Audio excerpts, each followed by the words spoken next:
A Mother's Tears, a story of love and sacrifice. The night was still, the air thick with the scent of rain, as the distant rumble of thunder echoed across the sky. Inside a small, dimly lit hospital room, Amelia Sullivan lay exhausted, her body trembling from the hours of labor. The sterile scent of antiseptic filled the air, mingling with the warmth of her own quiet prayers. Then, a cry. It was small at first, then stronger, piercing the silence, filling the space with a sound so pure and powerful that Amelia forgot her pain entirely. She turned her head toward the doctor, who gently placed a tiny, wriggling bundle into her trembling arms. Tears spilled onto her cheeks as she gazed down at her newborn son. His face was scrunched with effort, his little fingers curling into fists as if already preparing to hold on tightly to life. Amelia's heart clenched, overwhelmed by the depth of love she had never before known. How could something so small fill a space so vast within her? She traced a fingertip along the delicate curve of his cheek, marveling at the softness of his skin, the way his tiny chest rose and fell with each breath. His entire existence was wrapped up in this one moment, this fragile beginning. And in that instant, she knew her life was no longer her own. It belonged to him now. "I will protect you, no matter what," she whispered, her voice breaking with the weight of her promise. A nurse approached, offering to take the baby for a moment, but Amelia shook her head. She held him closer, memorizing every tiny detail, his downy hair, his impossibly small fingers, the warmth of his body against hers. She knew the world beyond this room would not be kind. There would be struggles, sacrifices, days of hardship that she could not yet fathom. But she also knew this: he would never feel alone, not while she had breath in her body. The storm outside softened into a gentle drizzle, as if the heavens themselves acknowledged the significance of the moment. Amelia looked out the window, the city lights twinkling in the distance, and for the first time in her life, she was not afraid of what lay ahead. She had found her purpose, wrapped in a newborn's cry. She kissed his forehead, her tears mingling with his warmth. "Welcome to the world, my love," she whispered. "I will love you for all my days." Amelia's hands were never idle. From the moment Lucas was born, they were in constant motion, rocking him through the restless nights, wiping away his tears, holding him close when the world seemed too big for his small shoulders. Her hands became his first home, his first comfort, his first shield against the hardships of life. But time and labor changed them. Once soft and delicate, her fingers grew rough with work, her palms calloused from endless hours scrubbing dishes at the diner and stitching worn-out clothes late into the night. The weight of responsibility pressed into her bones, but she bore it all without complaint, because every sacrifice was for him. She worked double shifts, coming home long after the stars had taken their places in the sky, tiptoeing into Lucas's room just to watch him sleep. She would brush the stray curls from his forehead, press a kiss to his warm cheek, and whisper, "You are my everything, my love." Money was always tight.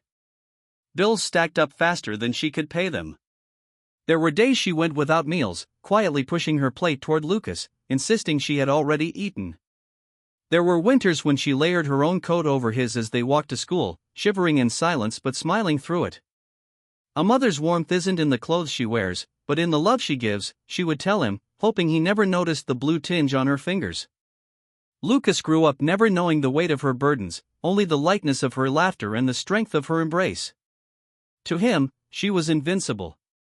But late at night, when exhaustion weighed too heavily on her body, Amelia would sink into the chair by the window, rubbing her aching hands together and staring into the quiet darkness. She often wondered if she was doing enough.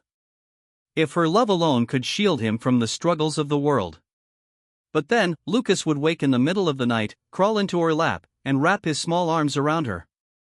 "I love you, Mama," he would whisper sleepily, his voice like a balm to her weary soul. And in those moments, she knew every ache, every callous, every sleepless night was worth it. As Lucas grew, so did the weight of Amelia's burdens. The world was not kind to a single mother with empty pockets and endless responsibilities. She carried the weight of two lives on her shoulders, her own and the son she swore to protect. There were nights when her stomach ached with hunger, but she would smile and push her plate toward Lucas, saying she had already eaten at work. "I'm not hungry tonight, sweetheart," she would say, her voice light, her stomach hollow. Lucas never questioned it, too young to understand sacrifice, too innocent to recognize the way her fingers trembled from exhaustion. The world did not wait for her struggles to ease. The rent was due whether or not she had the money. Bills arrived in relentless waves, piling up on the kitchen counter like an unspoken accusation. Her shoes wore thin, her coat barely kept the winter chill at bay, but still, she never let Lucas go without. She stitched up holes in his worn-out sneakers, patched his jeans until they could no longer hold thread, and found ways to make every last dollar stretch further than it should. She took on double shifts, working into the early hours of the morning. The sound of the diner's coffee machine became as familiar as a lullaby, the harsh glare of fluorescent lights replacing the moon she once admired. Her feet ached, her back screamed in protest, but she pressed on. She had no choice. She missed his school plays, his soccer games, the small yet significant milestones that mothers cherish. She would come home late, creeping into his room to place a gentle kiss on his forehead, whispering apologies into the darkness. Then, alone in the kitchen, she would let the tears fall, silent and unrelenting. Guilt gnawed at her heart, but love kept her moving forward. Mothers carry their children's dreams on their backs, even if it breaks them in the process. And though Amelia's body grew weary, her spirit never faltered. She had made a promise the day he was born, and no struggle, no hardship, would ever make her break it. Time moved too quickly.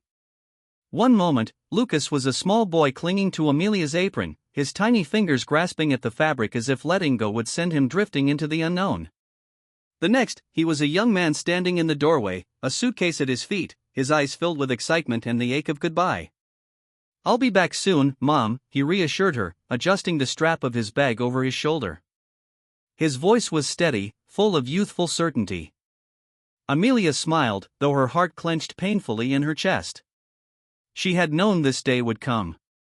Hadn't she spent years preparing him for the world beyond their small home? And yet, nothing could have prepared her for the hollow feeling blooming in her chest. She reached up, smoothing an unruly strand of his hair, the same way she had done since he was a child. "Take care of yourself, Lucas," she said softly. "Don't forget to eat, and call me when you get there." Lucas chuckled. "You sound like I'm going off to war, Mom." "It's just college." She forced a laugh, but deep down, it felt like a battle all the same. A mother's love is both shelter and wind, keeping a child safe while pushing them forward. And now, the wind had come to carry him away. She walked with him to the car, her steps slower than usual, as if prolonging the inevitable. The taxi driver loaded his bags into the trunk, the weight of each one pressing down on her chest. When he turned back to her, she saw something flicker in his eyes, a hesitation, a recognition of the pain she was hiding behind her smile. He pulled her into a hug, holding on just a little longer than usual. "I love you, Mom." The words nearly broke her, but she held firm. She pressed a kiss to his cheek and whispered back, "I love you more." And then, the door shut. The engine rumbled to life. She stood at the curb, waving until the car became nothing but a speck on the horizon. The silence that followed was deafening. She walked back inside, the house feeling larger and emptier than it ever had. His room was neat, his bed still slightly indented from where he had sat that morning. She traced her fingers over his desk, his books, the childhood drawings still pinned to the walls, remnants of a time that had slipped away too fast. She sat on the edge of his bed, her hands folded in her lap, and for the first time in years, she let the tears fall freely. Not out of sadness, but out of love, love so deep, so fierce, that it hurt to hold inside. Mothers are meant to let go, to watch their children take flight. But that doesn't mean it ever gets easier. At first, the calls were frequent. "I miss you, Mom," Lucas would say, and Amelia's heart would soar. His voice, though distant, still carried the warmth of home. He would tell her about his classes, his new friends, the late nights spent studying. She listened, holding on to every word, picturing him in a world so different from the one she had built for him. But as the semesters passed, the calls became shorter, then fewer. "I'm busy, Mom," he would say, his voice rushed, distracted. He didn't mean to hurt her, she knew that. Life was pulling him forward, as it should. Still, she couldn't ignore the quiet ache growing inside her. She left messages, careful not to sound needy. "Just checking in, sweetheart. Hope you're doing well. Some went unanswered for days. When he finally called back, guilt laced his words. "Sorry, Mom. Things have just been crazy here." She assured him she understood, even as she sat alone at the dinner table, his favorite meal growing cold on the plate she had set for him out of habit.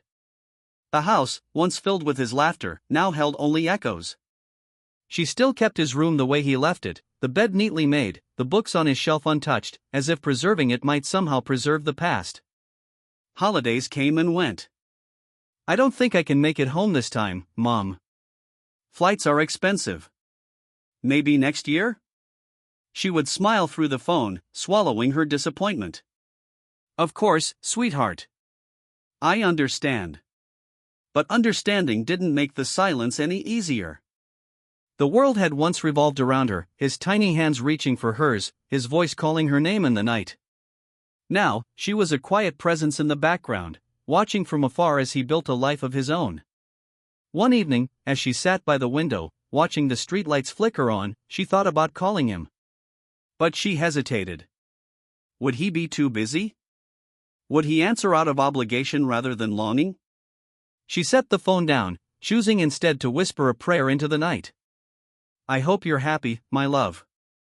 I hope you're safe."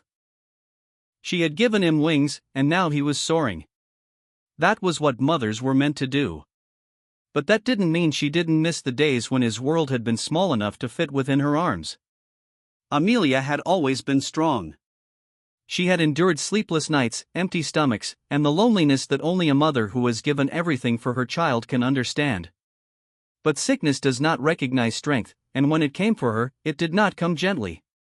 At first, she ignored the fatigue, the pain that crept into her bones like a thief in the night. She still rose early, went to work, and carried on as if nothing had changed. Lucas was thriving, building his dreams, chasing his ambitions, and she refused to burden him with worry. The symptoms worsened. Simple tasks became exhausting. There were moments she would find herself gripping the edge of the kitchen counter, waiting for the dizziness to pass. Her hands, once steady and strong, trembled as she folded his childhood clothes into a box, unable to part with the pieces of a past that felt too sacred to let go. The doctors spoke in hushed tones, their words laced with pity. "Too late," they said. "Not much time." She listened, nodding, as if they were speaking of someone else. There was no room for self-pity, no space for regret. Still, she did not call Lucas. She held the phone in her hands many nights, staring at his name on the screen, her fingers hovering over the dial. But she could already hear his voice, the way it would tighten with guilt, the way he would drop everything to come rushing home. And she couldn't do that to him. "He is happy," she whispered into the quiet. "That is all that matters." The days blurred together. She found solace in small things, watching the sunrise from the porch, feeling the warmth of her old cat curled beside her, tracing the outlines of Lucas's childhood drawings still pinned to the fridge. Each moment, though simple, became precious. One evening, as she sat by the window, she let herself imagine the life she had built for Lucas. The laughter they had shared, the sacrifices she had made without hesitation. She had done her job. She had given him everything. And if this was her ending, then she could go in peace, knowing he would be okay. She leaned back, closed her eyes, and whispered a final prayer.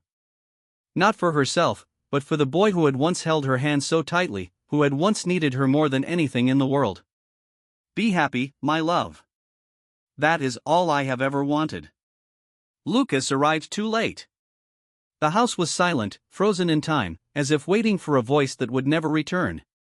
The scent of his mother still lingered in the air, lavender soap and freshly baked bread, the comforting aroma of home. It wrapped around him, fragile and fleeting, like the last echo of a song. His footsteps felt heavy as he moved through the familiar space. The chair by the window where she used to sit remained slightly pulled out, a half-folded blanket draped over the armrest. On the kitchen table, beside a carefully folded apron, lay a single envelope, his name written in the slanted handwriting he had known all his life. His hands trembled as he picked it up, his heart pounding. He sank into the chair, slowly unfolding the letter. "My dearest Lucas. If you are reading this, then my journey has ended. But please, my love, do not grieve too much for me. I have lived a life full of meaning because I had you. Every sacrifice was made gladly, every hardship endured with joy, because you were worth it all. Do not carry guilt in your heart. You were never too far, never absent from my thoughts. I watched you grow into the man I always knew you would become, and that alone gave me peace. I do not want my passing to be a shadow over your life. Instead, I ask you to live fully, fiercely, with the same love that I poured into every moment we shared. Chase your dreams. Laugh often. Be kind. And know that wherever you go, a mother's love never fades. I will always be with you, just as I have always been. In the quiet moments, in the warmth of the sun on your face, in the gentle whisper of the wind, I will be there. I love you beyond words. Forever, Mom. Tears blurred his vision as he clutched the letter to his chest, his breath shuddering. He had been too late to say goodbye, but as he sat in the silence of their home, he realized something profound. His mother had never truly left him. She was in every lesson she had taught him, in every act of kindness she had shown, in every sacrifice she had made. Her love was woven into the fabric of his existence, an unbreakable thread that would guide him for the rest of his days. And in that moment, he understood her love had never wavered, even in silence. Years later, Lucas stood in front of a classroom, his voice steady but filled with emotion as he spoke to his students about perseverance, kindness, and sacrifice. He no longer saw teaching as just a job, it was a calling, a tribute to the woman who had shaped him into the man he had become. On his desk sat a single framed photograph, his mother, Amelia, forever smiling, forever watching over him. He often found himself glancing at it throughout the day, as if drawing strength from her presence. She had given him everything, and now, through every lesson he taught, every child he inspired, he was giving back in the only way he knew how. One afternoon, as he packed his books, a young girl approached him. "Mr. Sullivan, why do you always talk about kindness?" she asked, her innocent eyes filled with curiosity. Lucas smiled, his heart aching with warmth. "Because kindness is what makes life meaningful," he said. "Because love, especially a mother's love, never truly leaves us. It lives on in the way we treat others, in the sacrifices we make, in the lives we touch." That evening, as the sun dipped below the horizon, Lucas visited his mother's resting place. He traced her name on the headstone with gentle fingers, his voice soft but unwavering. "I hope I've made you proud, Mom."